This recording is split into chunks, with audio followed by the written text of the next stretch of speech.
Welcome to the Vol Bros. My name is Evan. This is my brother Rustin, and we are two Vol Bros who are actually bros in real life. Man, oh man, it was a beautiful day on Rocky Top yesterday. Perfect weather, and kind of a not a more perfect way to start that game, huh, Rustin? Yeah. Um, I was actually, again, we were at a softball tournament all day and was about to go in the dugout for our fourth or fifth game. And the guy I coach with is also a Tennessee fan. And I'm sitting there watching on my phone. I went, well, Joe just took the opening play 80 yards to the house. He looked at me and went, are you serious? Yeah, that's what just happened. Yep, that was a nice way to start the game for sure. What were your general thoughts about what you saw yesterday? Um, I was very happy to see that in the first half they ran their stuff the way we said we wanted to see, even with Ollie Lane. So that was good to see that he could. They clearly spent the week working on him doing that, and they were able to make some things happen. Um, wasn't thrilled with coming out of the halftime locker room with the mindset of this thing's over. We'll just coast. Um, you know, let let UTSA get a little bit of confidence back in the third quarter. But it was nice to see them put it away in the fourth and kind of regroup and go, okay, this thing isn't over yet. But I thought they showed a lot of things they haven't shown yet. A lot of that's for South Carolina. They were definitely setting some things up for the future, For sure. and loved everything I saw and what they were trying to do and how they were executing it. Like I say, a little bit of a letdown in the third quarter, but it's hard not to when you get that big of a lead. Um, I was impressed with the McCown kid from UTSA. I think they found their backup quarterback until Frank Harris gets back. That kid threw the ball well, but um, overall, I think they played really well. And watching it back today, I didn't see anything that stuck out. Secondary was average. That's okay. Next week they need to be better than average, but this week they showed some signs of improvement in life, and they were bouncing around a little more than normal. So I think we showed some things to set up for South Carolina, and South Carolina gave up 487 yards passing yesterday. So um, Josh Heupel has to be interested in that. Yeah, no kidding. Um, I totally agree with what you said that they opened up the playbook a little bit. We like the very first play of the game, that fake jet or reverse motion with Squirrel. They hadn't shown that a single time this year, so that was nice to see. I also agree with you totally in that they used tempo almost the entire game, and I loved that. That was wonderful to see. One other thing I noticed, and then we're going to get to some comments that are already coming in. So Zach, I'll put Zach's comment up because he and I both saw the same thing. Uh, these are the things that Zach said he wanted to see in our preview show on Thursday. He said he wanted to see Bazooka Joe running the ball. Check for sure. And he said he wanted to see Dylan Sampson having a monster day. That happened. And he said he almost predicted the final score. Half a check. uh, Zach, you'll have to remind me what you predicted the final score to be. I was way off on my prediction. I said it was going to be 31 to 21. I was off, which I'm happy I was. I'm very happy I was. I did say that every Thursday night when we do our preview show, we say one person who we think. Oh, Zach said he predicted 49-10. So yeah, you were close, man. Um, every Thursday night we always pick one person who uh, we think will have a big game on Saturday. And this week, my person was Dylan Sampson. I said, he didn't get in at all against Florida. So I think that they're going to give him the ball some just to make it up to him, essentially. And they did, and he impressed. No doubt about it. The dude can make people miss, and that'll come back up later in the show. But one of the things that I enjoyed, I got to meet Tyler face to face. Tyler, he said we forced 3 turnovers, something we failed to do thus far. It's a great point. That's a great point. So that was exciting getting to meet Tyler face to face. We were both in QQ, but my biggest takeaway, not biggest takeaway, but an intriguing takeaway from this game was the people all week long who were saying, we want Nico, all this kind of stuff. Nico, if you're listening to this or watching this on, I'm sure he's probably watching right now. I mean, who's not? So I'm sure Nico's probably watching this. Nico, just so you know, buddy, the same people that were singing your praises throughout the week are the same people who will turn on you faster than you can blink. Because in his first, all game long, people are like, I think, I think Nico's going to get in there, that kind of thing. And when he finally came in the game, which I thought he was going to get in a possession earlier than he did, but when he finally came in the game, they announced over the loudspeaker, now at quarterback Nico Iamaleava, and this big roar in the crowd. Everybody's all excited and everything. Literally, his first pass, he throws just a bullet right at Dante Thornton, right in the chest, hits him right in the hands, drops it. Clearly not Nico's fault. But this dude 2 rows behind me goes, that ain't a good pass. I was like, are you kidding me, man? Then the next possession, Nico gets sacked. And this other person on this side of me goes, they need to put Milton back in. I'm like, man, oh man, they will turn on you so fast, so fast. So, that unlike, similarly to Joe, Nico also cannot make throws when he's, being hit in the head running with for his another life. person's helmet. Yeah. Mm-hmm. Unreal. Just unreal. Some of the other folks that are chiming in, let's see. Brennan, welcome, Brennan. Good to have you, buddy. He said, I love Rustin's shirt. Yeah, that's a good one. That is a good one. Carl said was blown away. Hey, Carl, welcome, buddy. It's good to have you. Man, Carl's tearing it up in our college football pick'em challenge right now. He is tearing it up. If we have time, I'll show those results later. If not, I'll put them on. I'll just put them on our regular Monday thing. But Carl said was blown away watching Milton run. Yeah, all I could think about when he was going down the sideline, the safety was gaining a little bit of ground on him there. I was like, don't let him catch you, Joe. Don't let him catch you, Joe. And he didn't, man. He was tearing it down the field. It was great. It was wonderful to see. He was boogieing it down that field. That was an incredible first play. Just incredible. Josh, welcome, Josh. Good to see you, buddy. Josh was there yesterday. He was in, I think, based on the photo, and I think he mentioned it in the photo that he tweeted to us. I can't remember for sure. But it looked like it was maybe in like YY or something like that. I can't remember, but he sent a photo, so I'll have to go back and look. But he said, great to see Milton running. Clearly, the offense needs a quarterback with a mobile threat for sure. I mean, obviously, that adds a huge extra dimension. I totally agree. It's one more thing that the defense has to account for. And now, South Carolina knows we got to account for that. And hey, if a defense is accounting for that and they have a spy like a linebacker on the quarterback, then that takes one other person away from a rush and away from dropping back in coverage. So it is a tremendous asset for sure. Carl said exactly what I was thinking during the game. All right. By the third, that was another thing. They started taking more deep shots down the field, like repeatedly.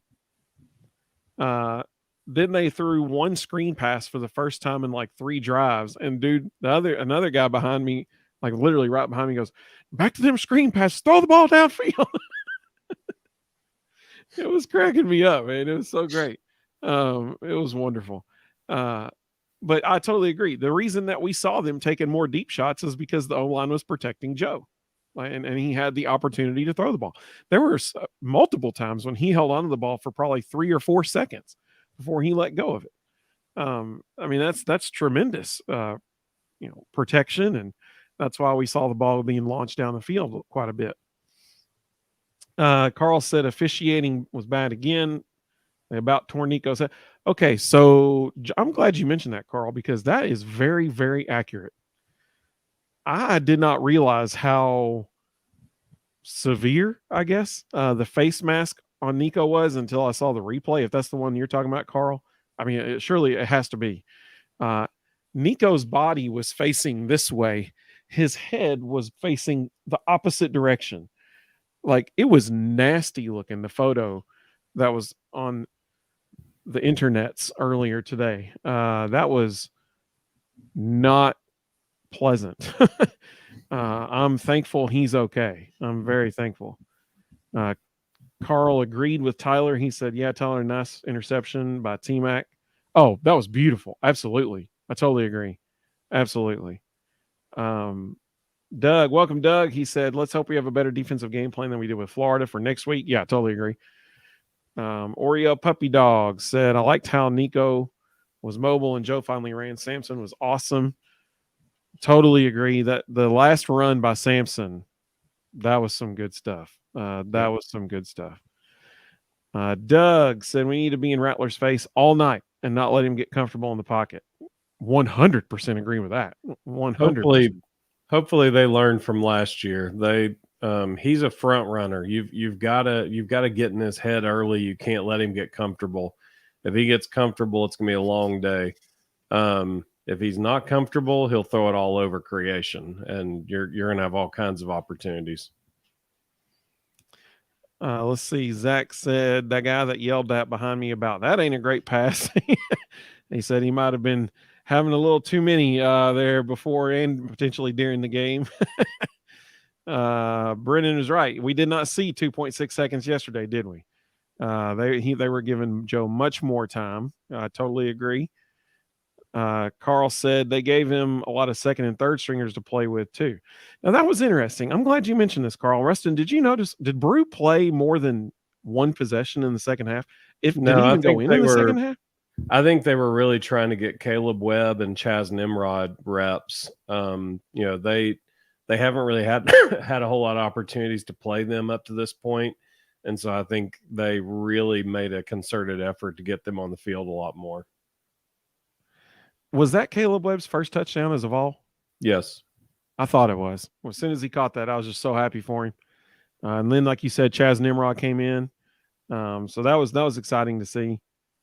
I called it, Carl. I called it, or not Carl, Josh. I called it that he was in YY. I thought that's where you were based on the photo. That's cool. That's cool. Row 6. That's good. That's a good seat right there. Let's see. Tyler. Tyler said, well, good for you, Joe. I'm glad you can throw it 90 yards. Good for you. We don't care. Karen in section QQ, row 3, after Joe's ninth incompletion in the third quarter. That's great. I love it. Oh, Doug, this is a good point. I think this is right on the money. Yeah. Doug said Milton has great straight line speed, but not as shifty as Hendon. I think you're exactly right. I think we saw that yesterday as well, for sure. I think that's a really, really good point. Let's see. Yeah. So Carl said, yes, that's the photo I was referencing about Nico and his head being the opposite direction of his body. And he said, yeah, that's the one he was talking about. Let's see here. Let's see. Zach, in his response to Karen, or Zach said, in his response to what Karen mentioned in Tyler's post, he said, I beg to differ. We do care because we need those passing plays. You want a guy who throws a 90 plus. Yeah, I think Tyler agrees with you. I think Karen was just venting her frustrations. Karen, if you're watching, thanks for watching the Vol Bros. If indeed your name is Karen. Let's see. Josh Martin. Oh, Josh, you're right, buddy. Oh, you're so right. You are so right. No one liked this when it happened. Twice in the first half, officials prevented Tennessee from snapping the ball quickly. This is becoming a trend. He's exactly right. Tennessee did not sub either time. And both times, the opposite, the UTSA was allowed to sub players onto the field. And Tennessee did not sub either time. To right now, I have no idea why that was allowed to happen. There wasn't even a ref that kicked the ball this time. Like, they just let him sub. I still don't know why. I would like to know why. If someone knows that's watching, and maybe they said something on, like, after the game or something that I missed that explained why that happened, I would love to hear what they said because I have no clue why they were allowed to do that. The second time they talked about it on air, even the commentators were saying this doesn't make any sense. Hmm. There was no reason they should have been allowed to. One other fun thing that happened yesterday, it was the first, Brendan said, yeah, no one knows why. I agree. I mean, I beats me too. Another really cool thing that happened yesterday, it was the first Spanish broadcast ever in the history of Tennessee football.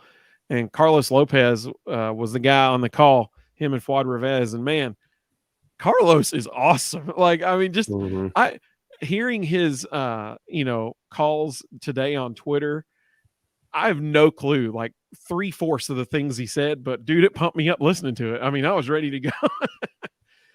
My favorite is Grand Naranja, that's big orange. That's my favorite thing he does. But it is so exciting, man. Listen, can you imagine if Bob Kessling did that? You can tell he grew up listening to John Ward. He incorporates a lot of John Ward's body mannerisms and inflections into how he talks. I mean, it pumps me up just hearing him, man. He's fantastic. Carl said, I don't speak Spanish, but I love to listen to it. I agree, Carl. That's me too, man. It was awesome. Let's see.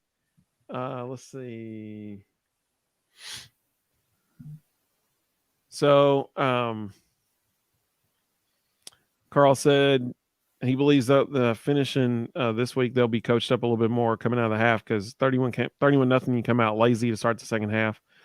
Now, here's what was fascinating to me about that. I didn't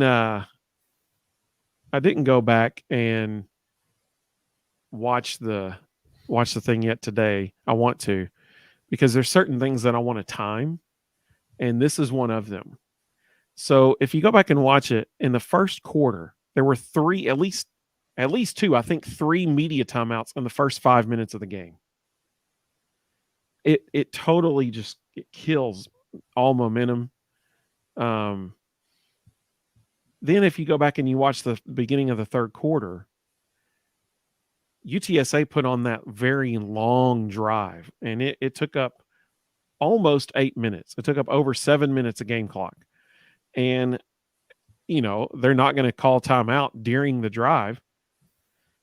So I would venture to guess. I looked up at the clock, and it was I think it was 7:54, maybe 7:45 after that drive when the first media timeout happened in the third quarter. So I want to go back and time it and see in actual real time how much time elapsed before there's a media timeout in the third quarter. Because let me tell you, they made up for it in the next 3 minutes. 3 media timeouts later, there was 4 minutes and 4 seconds left on the game clock in the third quarter. So in 3.5 minutes, there were 3 media timeouts. It was horrible. Horrible. They're all about, we need to speed up the game, and yet they're adding in more media timeouts to keep the game actual lengths in real time the same. It's a joke, man. It is an absolute joke. Let's see here. Some folks chiming in here. Carl was talking about, there's bad officiating going on with the helmet face mask. I totally agree. It's the SEC. Zach said on that face mask, are you kidding me? I mean, yeah, everybody's talking about that face mask. It was bad. Yeah. Papa J said it was bad, but it didn't cause us to be bad in spurts. That's true. That is very true. Oreo Puppy Dog. Welcome, Papa J, by the way. Oreo Puppy Dog, welcome. They said non-call and Nico took the ball out of our hands. It did. That is very true. That would have been a first down. Let's see. Mr. Jones said, okay. That's a fair point. Joe was so wide open on that run because nobody fears him as a runner. He quit running after that. He did run a little, just nowhere near as much. They had a couple design runs, actually. Yeah. There was like a 3rd and 8 where they call a quarterback draw. But you're right. I mean, the reason that, probably one of the reasons why that defensive end crashed so hard on the handoff was because they don't expect Joe to run it. And He needs to. I agree. Carl, speaking about the Spanish call, said all love in any language is awesome. I totally agree. Let's see. Robert, welcome, Robert. He said referees didn't call the face mask on Nico. Don't know how they missed it. I agree. It was kind of obvious there, especially when you see the photos after it. Joe would rather run the ball or throw the ball away on third down than run and try to pick it up. So there was one play where he threw it away, and it's because it was Dante Thornton, and I want to say Ramel, but it might have been Chaz Nimrod. I can't remember, but it was Dante and one of them. I think it was Ramel. They were both on the right side of the field. Joe rolls out to that side, and apparently one of them was supposed to be blocking for the other one, and they didn't know who was who. And so both of them were blocking for nobody. There was nobody there to take the screen pass. And so Joe just threw it away because, nobody was even looking at him. Let's see. Papa J said, did SEC Network miss a couple of minutes of the game, or did I just have a brain fart? I'm not sure. I'll have to go back and look. I didn't see it on TV yesterday. I didn't notice that. Okay. Oh, Doug, this is an interesting question. Rustin, let's hear your thoughts on this. Yeah, they do. So for anybody who might be listening to the audio replay of this, Doug asked, do you think the coaching staff has someone scout the officials to find out their tendencies? Yeah. You think everybody they do? Yeah, everybody in the country does that. Unfortunately, some of them in the SEC are so incredibly bad, the tendencies don't really tell you anything. But yes, they do try to look for that. If they have a crew, I mean, this is going to sound awful. If they have a crew they know calls a lot of pass interferences, then they're going to throw a lot of back shoulder fades because guys like Kamal Hadden never turn around and find the ball. And so, if they know in advance they've got a crew that likes to call pass interference, they're going to call a ton of back shoulder fades, to try and get as many of those 15-yarders as they can. So that was one thing that was interesting to me about UTSA's game plan on offense. They did not attack Kamal Hadden. That was interesting. That was interesting. I need to watch it back again, but I feel like Kamal Hadden, I feel like he spent a lot of time on the same side of the field as Tamarion McDonald.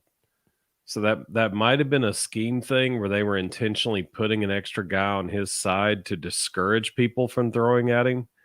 But I feel like if I watch it again, I'm going to notice that Tamarion McDonald seems to be on Kamal Hadden's side of the field quite a bit.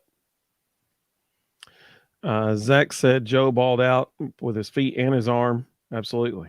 Mr. Jones said Thornton is awful.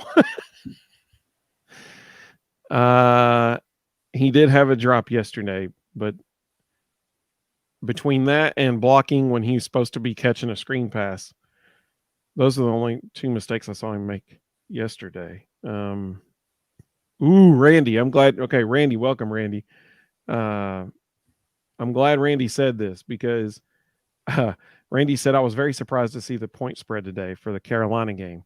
Yeah, me too. There was 11-point spread. I was like, whoa, that's going to move in South Carolina's direction. I mean, that surprised me a lot. Papa J, great question. Papa J said, how many injuries do we have that will be for the South Carolina game? That's a really good question. So I'll be shocked if Danico Slaughter's back. We haven't seen him at all. Keenan Peely will not play. That definitely won't happen. Who knows about Cooper Mays? Who knows? I mean, at this point, I'm kind of doubting it, but who knows? He was out there warming up yesterday again. So yeah, this is 2 games in a row going to warm up and see how it feels. So I think they've probably had this game circled on their schedule the whole time that, this is going to be Cooper's return game. I mean, I hope it is. They need him bad, but we'll see what happens. I'm trying to think of anybody else that might be injured.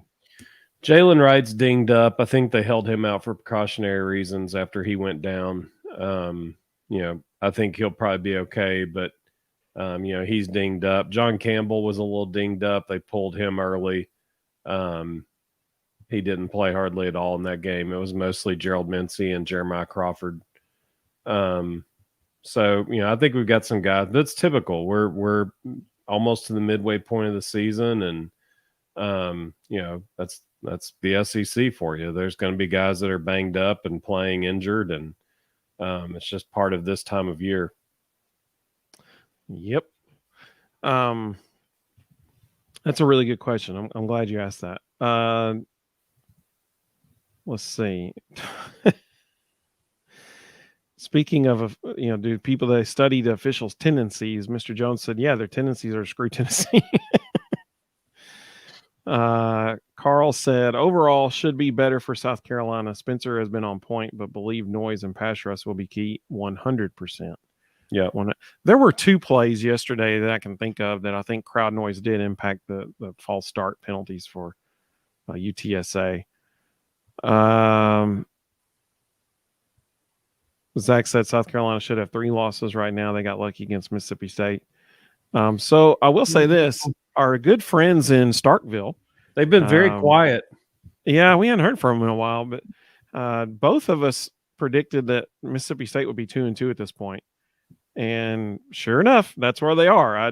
It's shocking to me. I was told that was not the case by a certain fan base, but I guess maybe we were right. I don't know, but they're really going to hate it when they finish 4-8. Yeah. Yeah. That's going to really suck for them. Yeah. So Mississippi State fans, you heard it here again.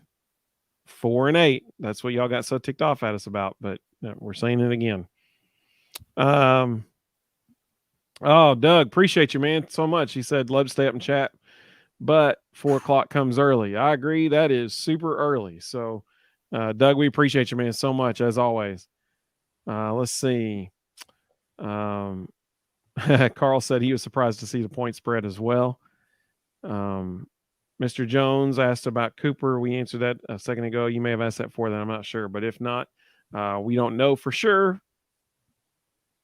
Time will tell. Who knows at this point? I'll be very surprised if we don't see him. You don't go through 2 weeks of practice, even if it's limited. You don't go warm up twice for a game if you're not preparing for something specific. And I'll be real surprised if he doesn't play. Oh, hey, Carl, man, we appreciate that. Let's see here. Carl just did a $10 super chat. Man, you're the man. Thank you so much, Carl. We really do appreciate that. Very kind of you. Very kind. That is awesome. Hey, Papa J, that was good. Papa J said smash that like button. I'm all for that too. Absolutely. I think that's incredible. Absolutely. But seriously, Carl, you are the man. Thank you so much for that. We really do appreciate it. You're awesome.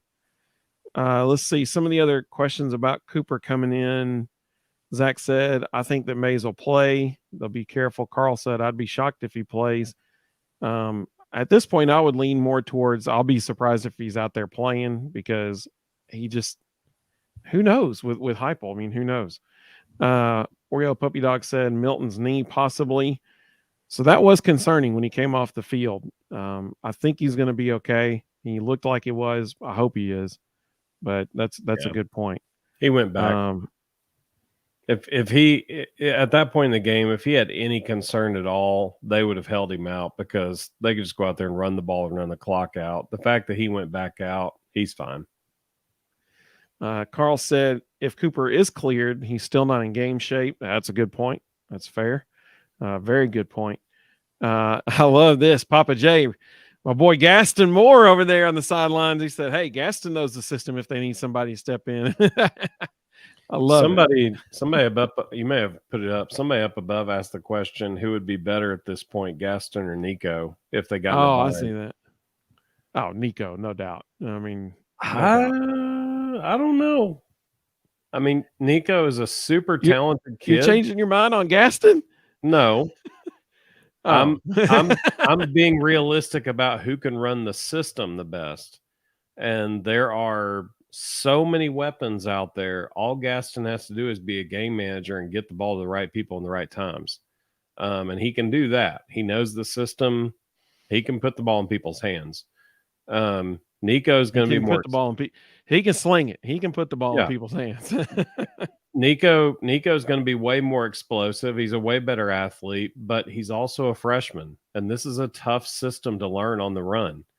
And I mean, just strictly from we need to maintain the offense. We need to run the system. We need to get the ball to the right people. Gaston's probably more prepared for that than Nico is right now.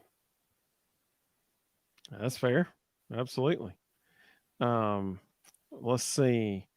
Zach said that Tennessee is going to host a chicken fry on Saturday. Oh man, I hope so. I hope so. So this is interesting, Josh. I have not yet seen the post-game press conference. I need to go back and watch that and the players as well. But he said, did you guys take anything away from Heupel's comments about Cooper Mays saying that he didn't feel like he could go? I heard two things in that comment, because that wasn't all that he said. He said that I'll read it to you.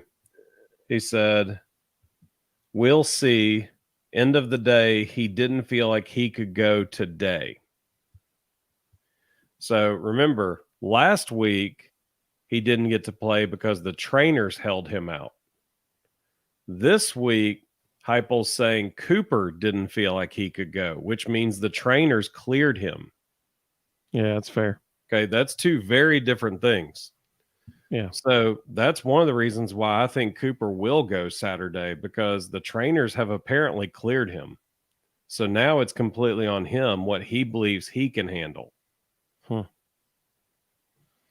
Yeah, you got to go. If that's the case, you got to go. And the key word there is didn't feel like he could go today. He made a point to say today.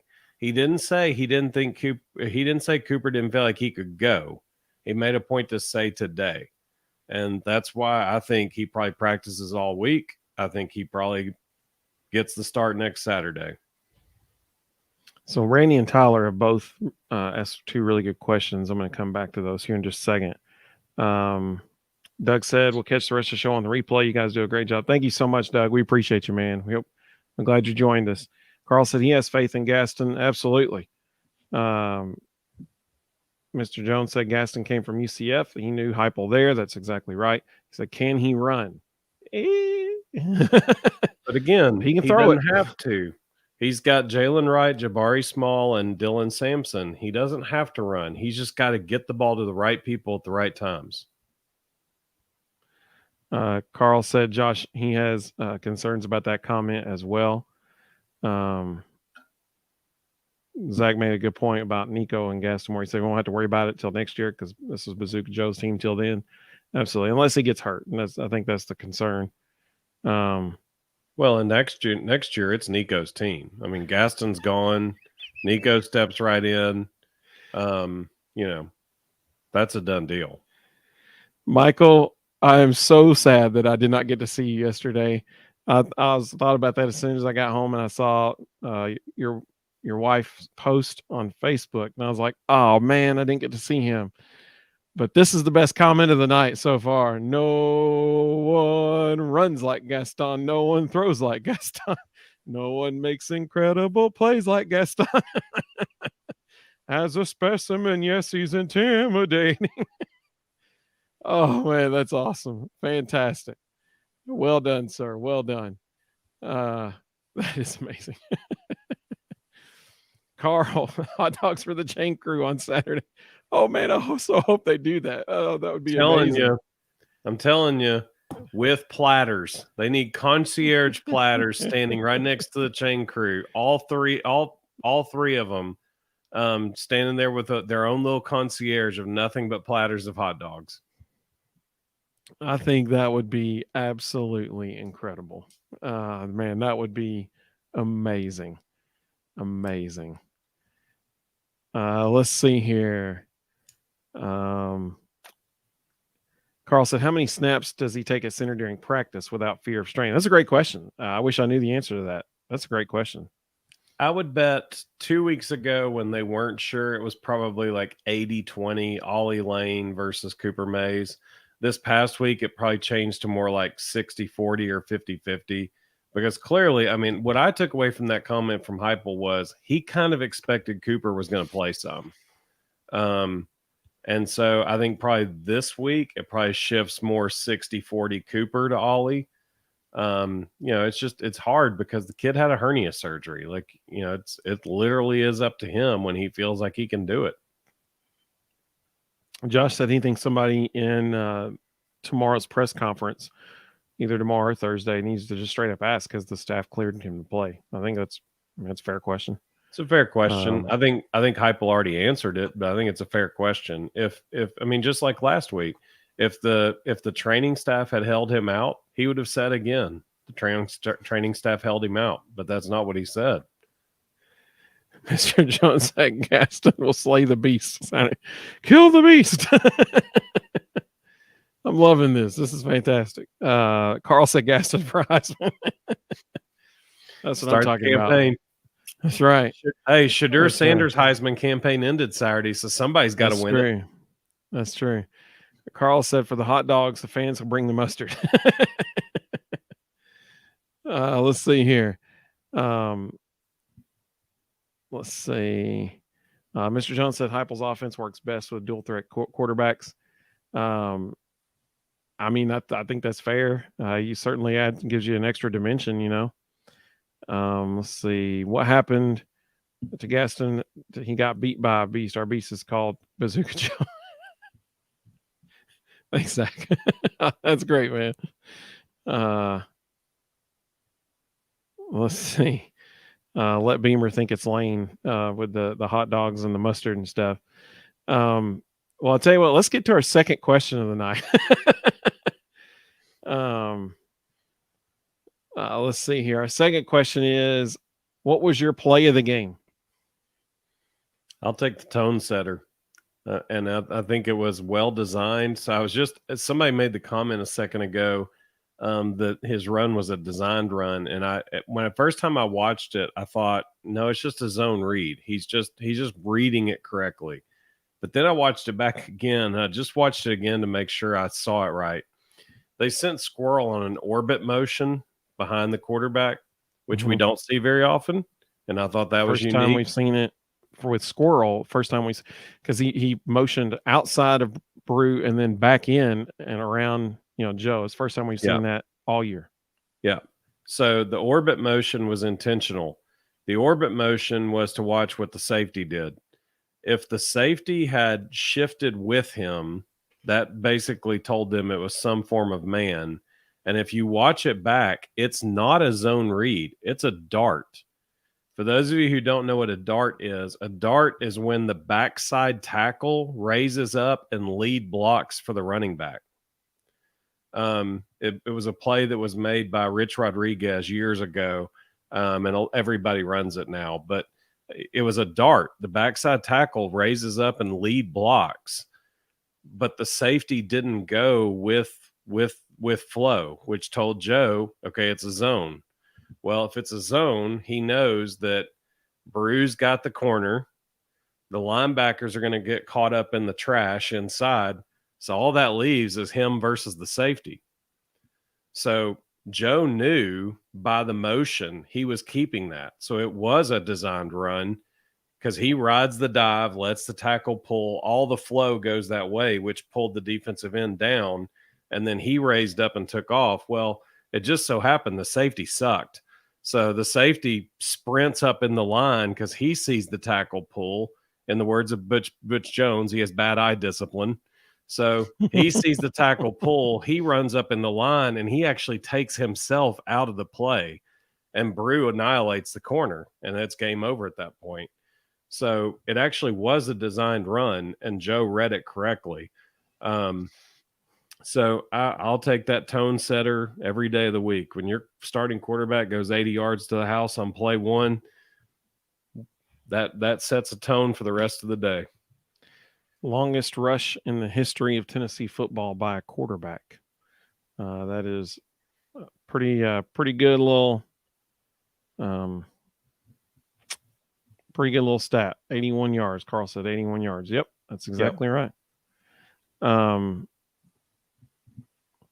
My play of the game was going to be the opening play, like you said, but then I picked Jacob it. So Warren.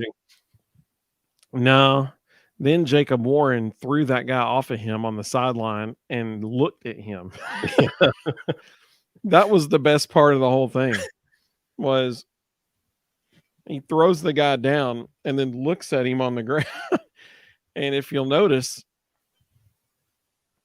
Jacob starts running after that again because he didn't hear the whistle. Yep.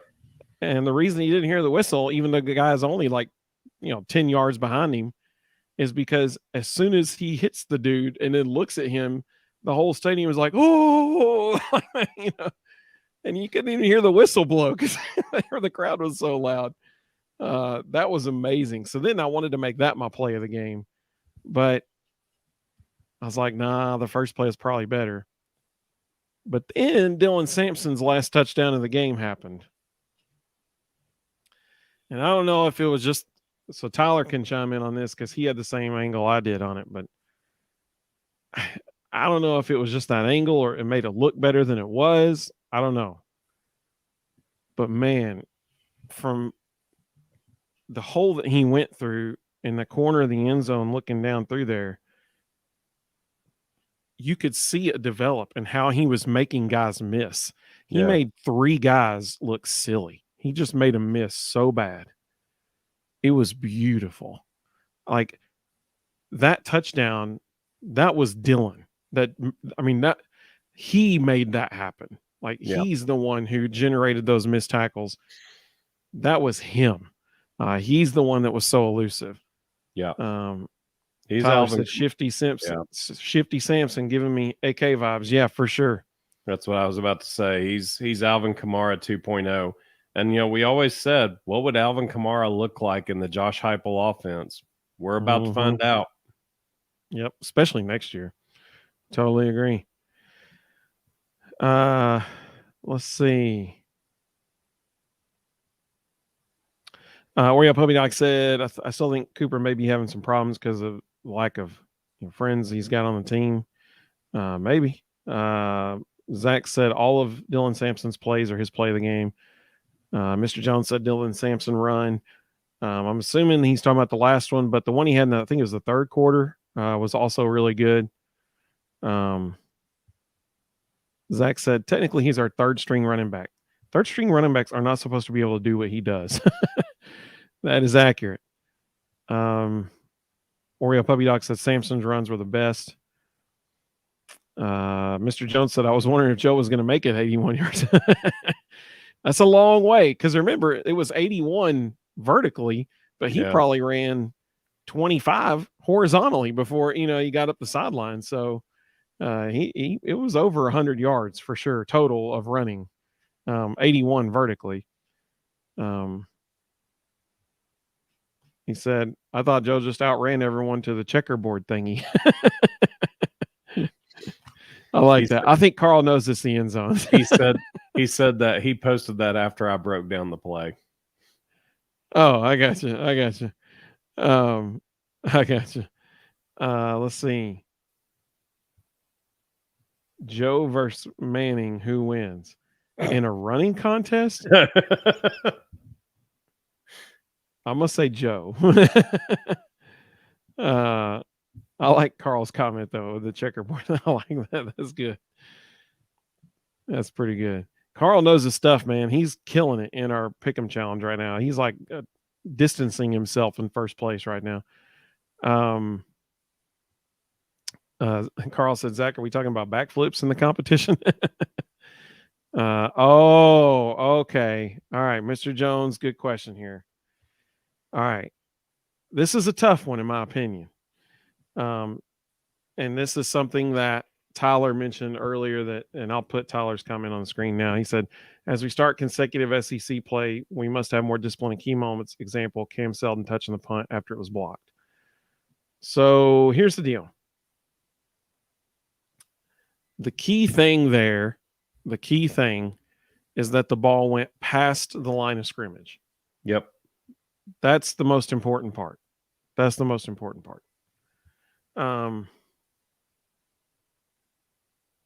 Because the ball went past the line of scrimmage, it's as though we had never blocked it. Yep. As far as the rules of who can and cannot touch it. I think Cam probably felt like, wait a minute, we touched the ball. We need to get on it. And I understand that. I get that.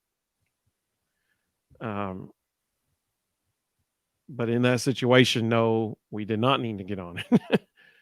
I understand why he did what he did. He should not have done what he did, but I think that was, I get why it happened. I'll put it that way. I don't blame him. He's a freshman. That's on Mike Eckler.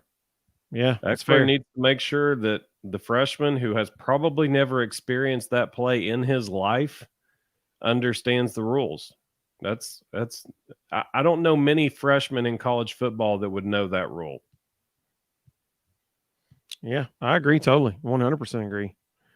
Because even after it happened, I was thinking, wait a second.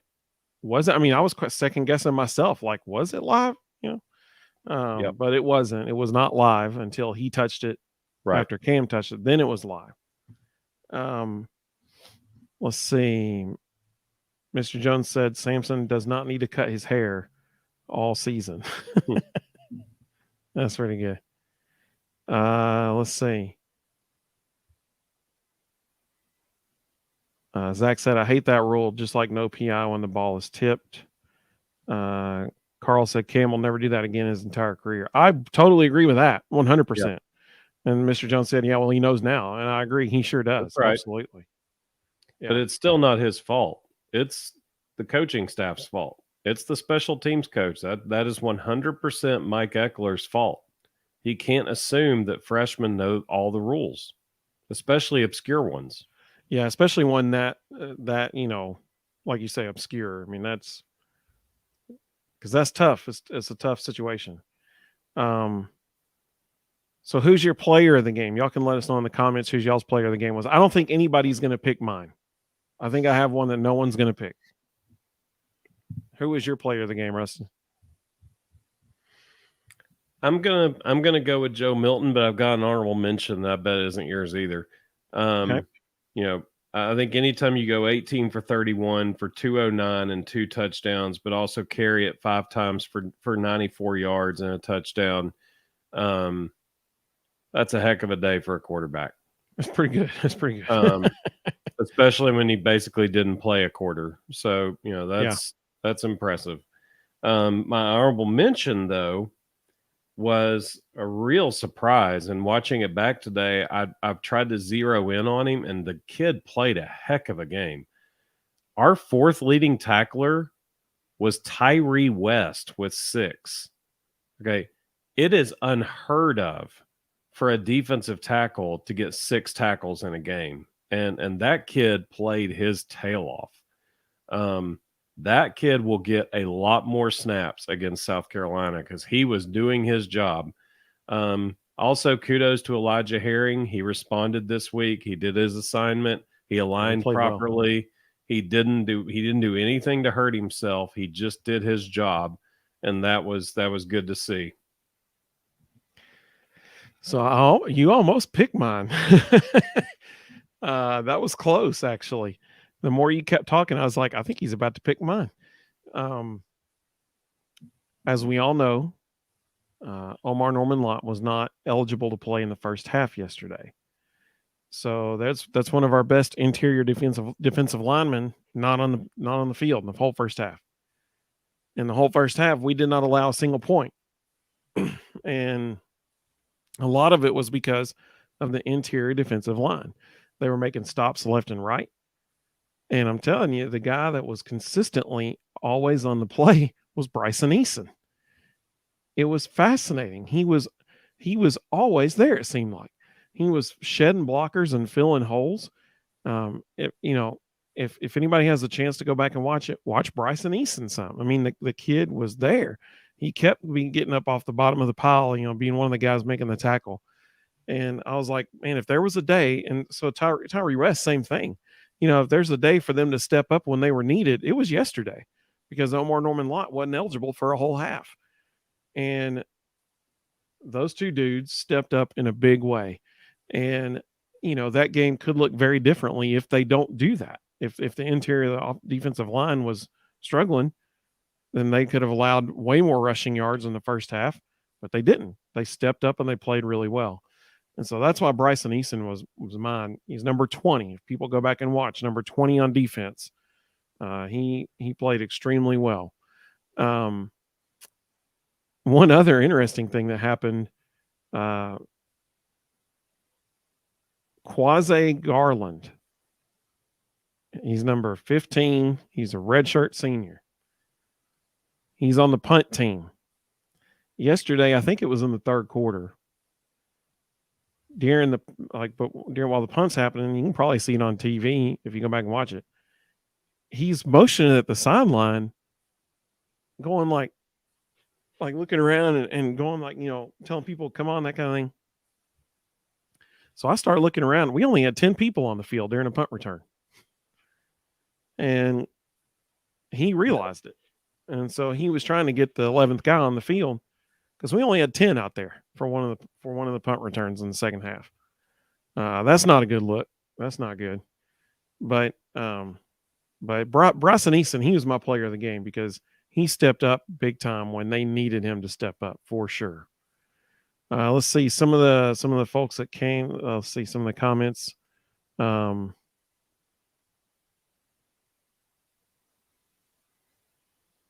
Let's see. Tyler said on that run from Dylan, he said, from my angle, UTSA had players all over the ball as if it were dead already. Yeah, I mean, they were all over him. He just made a miss. It was incredible. Totally agree. Malcolm Holt, welcome, Malcolm. Good to have you. Said Tyler Barron was the player of the game. I agree with that. Carl said Tyler Barron on defense. I agree with that. He kept being held. That's one thing. And so I'm going to put Randy's comment up here now. He said, seems like officials are allowing blindside tackles to hold more and drop back a half second earlier. It also seems officials are allowing more DB contact down the field. So I think you're right on the money about allowing tackles to hold a little bit more, because there was one play yesterday where Tyler Barron was being held like crazy, and you can see him as he's rounded the corner trying to throw the guy off of him, and the guy's holding on to him right in front of the ref, and he doesn't call anything. He turns around and looks at the referee like, what do I have to do? I mean, like it was obvious. I totally agree. So we just got our Cooper Mays answer. Sorry, I wasn't paying a whole lot of attention, but I was reading this article. Austin Price just tweeted out what is really going on with Cooper Mays. And if anyone knows it's Austin, he is very close to Cooper. He would not have printed this without Cooper's permission. That's true. So Cooper actually had 3 hernia surgeries, and the hernias caused some abdominal wall issues. So he had 3 hernia surgeries and an abdominal wall repair. And his prognosis was a 6-week. His prognosis was a 6-week recovery time, and the 6 weeks would have ended in the middle of this past week. So that's why Josh Heupel said it's up to Cooper at this point, because if Cooper had felt confident, he would have played Saturday, because he has technically been cleared. But when you have essentially 4 surgeries done in one procedure, it's going to be completely up to Cooper when he feels comfortable. Well, and you got abdominal wall stuff happening. I mean, you can't mess around with that. I mean, that's serious stuff. Yep. Zach said his 2 players in the game were Bazooka Joe and Dylan Sampson. Mr. Jones said Dylan Sampson. Carl asked, are they going to wear dark mode uniforms for South Carolina? We don't know officially yet. Zach's confident they're doing it, because Zach wants it to happen too. We're not sure. They haven't announced it yet. Normally they announce that on like Tuesday, sometimes Wednesday. This past week, I think it was Tuesday. We don't know yet. We don't know. Let's see. Josh said Dylan Sampson for player of the game. Totally agree. He had a great game. Let's see here. The reality is they're kind of running out of dark mode games. It's not gonna be Connecticut. We're not gonna. They won't do it for Vanderbilt. They won't do it for Vanderbilt. And so, I mean, all that leaves is Georgia and Texas A&M and South Carolina, which Georgia will probably be the 3:30 game. Well, but we know based on what Danny White said, it will be traditional orange and white against Georgia. We know that. So really, it comes down, this week or Texas A&M, one or the other. Yeah, I bet they do it this week since it's a night game. Yep, I bet they will. Let's see. Tyler, that's what I'm talking about. Tyler said Ollie Lane's his player of the game. He said it was very noticeable. He worked to improve the tempo, and we gassed UTSA early to give us margin. Yeah, I totally agree. That's a great point. They use tempo the way that we expect Tennessee to use tempo in that game. And credit to Ollie Lane. That's a lot of, that's part of his job as a center. And kudos to Glenn Ellerby, because he clearly coached him up and spent that week making sure he did what he needed to do. Yep. Let's see. Mr. Jones said I still want to see it against SEC competition. Let's see. I agree. Totally agree. I think the biggest thing this week is going to be not only can they give Joe time, but Ollie's a big guy. I could see this being an ideal week because South Carolina is a little undisciplined in their front seven. They like to fly in the backfield, and they don't always keep gap integrity. So this would be the ideal week to unveil a bunch of sprint draws, a bunch of quarterback powers, things where you catch them in the stunt and just hit them right up the middle. But that requires, which we've seen Tennessee do that before. We've seen them hit tight end straight up the seam. But I mean run the ball straight up the seam. I see what you're saying. Okay. Catch them in those stunts and let them stunt themselves right out of the play. But that requires a center who can be mobile. He's got to be able to catch people, in gaps. And so if Ollie can respond, I would think this is a week that you could see some sprint draws with Joe. You could see some lead draws with Dylan Sampson and probably gash off some big runs because South Carolina just isn't disciplined in their pass rush. And speaking about how they only had 10 guys on the punt return for one play, Carl said the balls are so good we spotted him a player. Notre Dame tried that too. It didn't work out too well. Let's see. I think these comments came in when you were talking about what Austin Price had posted about Cooper's surgery. Yeah. Carl said, whoa, wow. And Rebecca, welcome, Rebecca. It's good to have you. She said, good golly, I can't imagine. I mean, yeah, seriously. Carl said, that's your core. Like, I mean, he talk about, being in pain. I mean, that's where it would be happening, especially as an offensive lineman.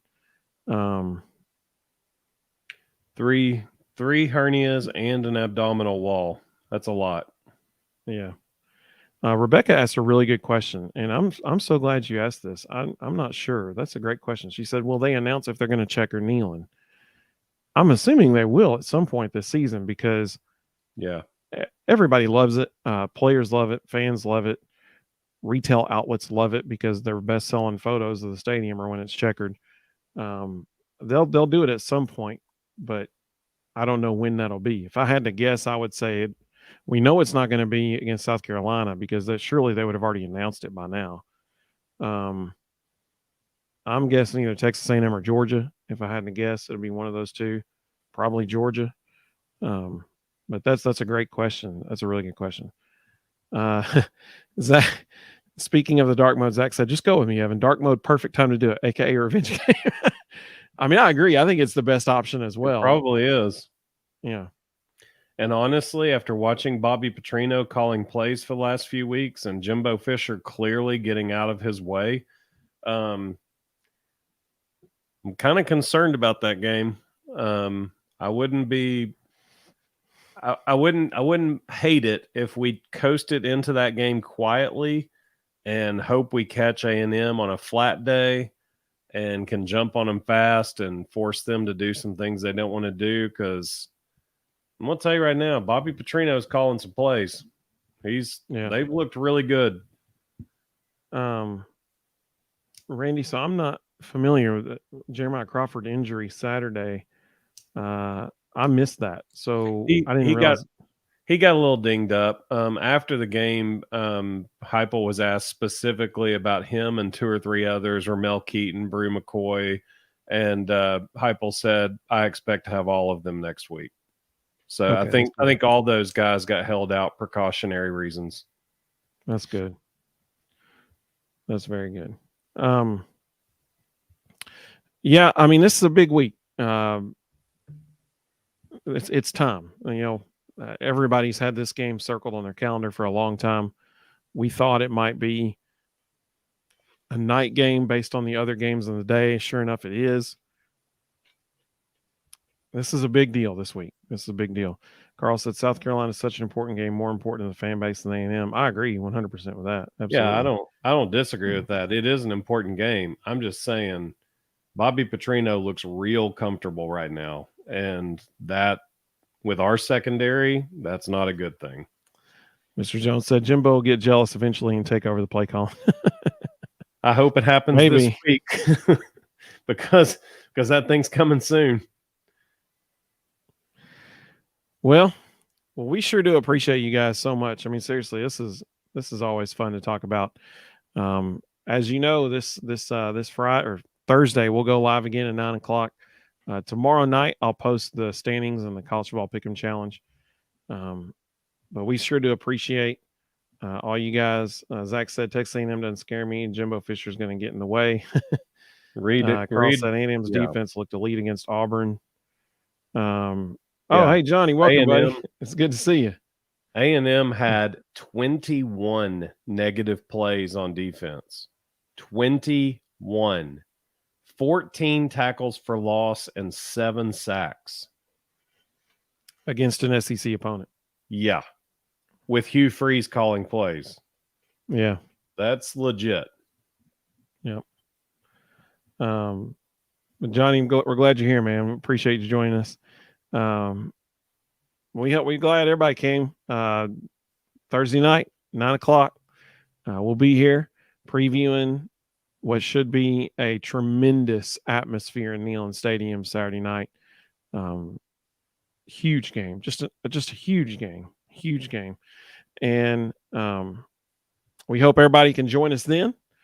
Carl, we appreciate you, buddy, so much. He said, "Thanks so much, Evan Rustin. We appreciate it." Hey, seriously, and it's a blast. Mr. Jones said, "Volatile fall." Hey, Johnny's right. He said, "Don't forget to give it a thumbs up." I like that idea. That's a great idea. Text a buddy about the Vol Bros. Let them know, what's we got going on over here. It's a busy week. Before you sign off, one other thing. I'm at a softball tournament in Dalton, Georgia yesterday, and somebody from across the parking lot yells, "Love your show." I have no idea who it was. So if by chance you're watching and it was you, please sometime come up and introduce yourself and say who you are, because it took me a moment to even realize what the person was saying. But it was cool just to hear it. So, love to meet you. That was awesome. That's really cool. Zach said, "Good night, Vol Bros." Hey, we appreciate you, Zach. Always enjoy having you. Hey, Kevin, welcome, Kevin. It's good to have you with us. That's awesome. Glad you joined us. I hope you have a good evening as well. So this is fun stuff, man. Getting to talk, especially after a win. But this is a big week. We got Thursday night's a preview show. Friday night is the Josh Mancu show and Thomas Edwards show in Knoxville. And Josh is, man, he's blowing up right now. So a minor league team in Winston-Salem, North Carolina, just booked him for a show, I think in October. in their stadium, that's a huge deal. So I mean, that's Josh said, "You guys are great. Thanks for what you." Oh, we appreciate that, Josh, very much. Thank you, man. We love it. Mr. Jones, that's the first request we ever gotten like that. That's an interesting one. Carl said, Rustin, it was my imaginary friend. He does my pick'ems. Well, that guy knows his stuff. Yeah, that guy knows his stuff because Carl is. Well, here, I'll just show people real quick. Josh, it's our show. We can do what we want. Josh Mancuso is also about to launch a brand new podcast with Todd Blackledge. Yeah, he is. Which should be really funny. And not to brag or anything, but he may or may not have contacted us asking for advice about what equipment and technology to use to make it happen. So that was cool that he called us. He texted us. That was pretty neat that he did that. I don't think anything that starts not to brag ever ends well. I'm going to show these standings real quick because Mr. Jones, Carl deserves it. He deserves it. Carl, I'm going to brag on you for a second here. He just said he's not even picking them himself. Yeah. So Carl, here is the current standings. We're through 4 weeks. So in 40 games, good Lord, balls dude. by Fitty. That's Carl. He's 32-8. I'll zoom in so people can see a little bit better. So Carl is 32-8. That's incredible. He went 9-1 this week. We had our first 10-0 week this week. Jeff, it's Ginger's uncle, actually. He went 10-0.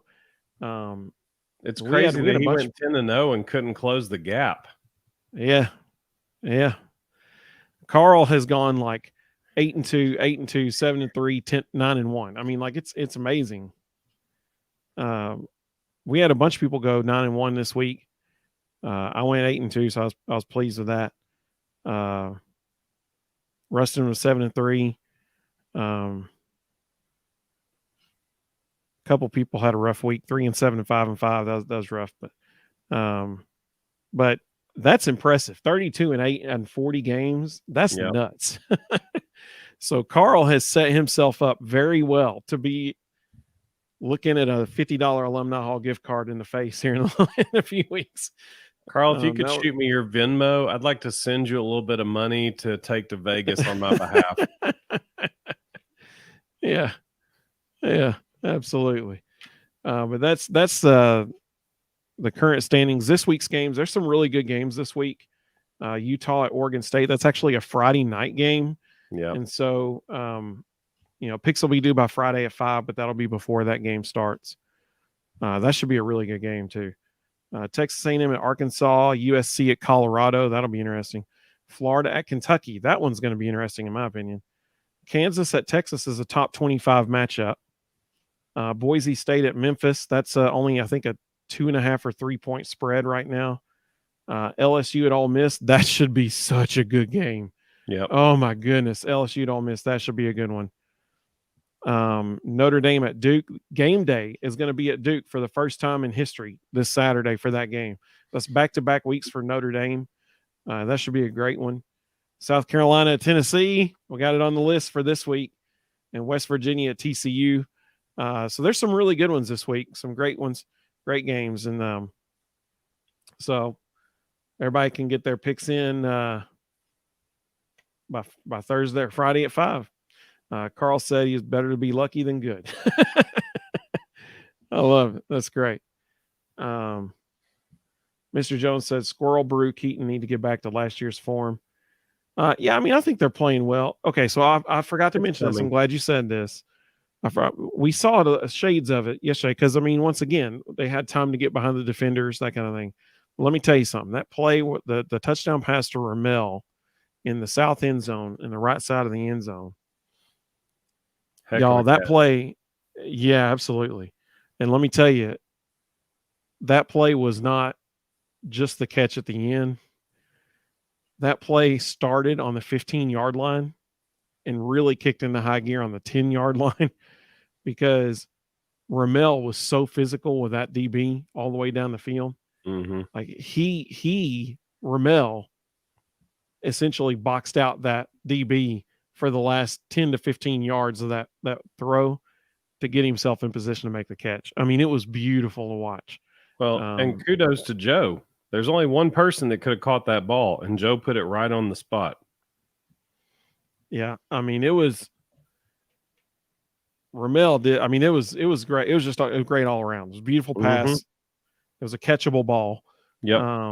And Ramel he used himself, his own body, to make space to make the catch. It was really a beautiful thing. So, well, all right.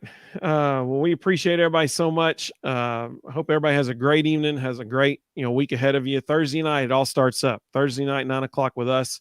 Friday night in Knoxville at the Bijou in Knoxville with Josh Mancuso. And then Saturday night, South Carolina comes to town. Should be a great, great weekend.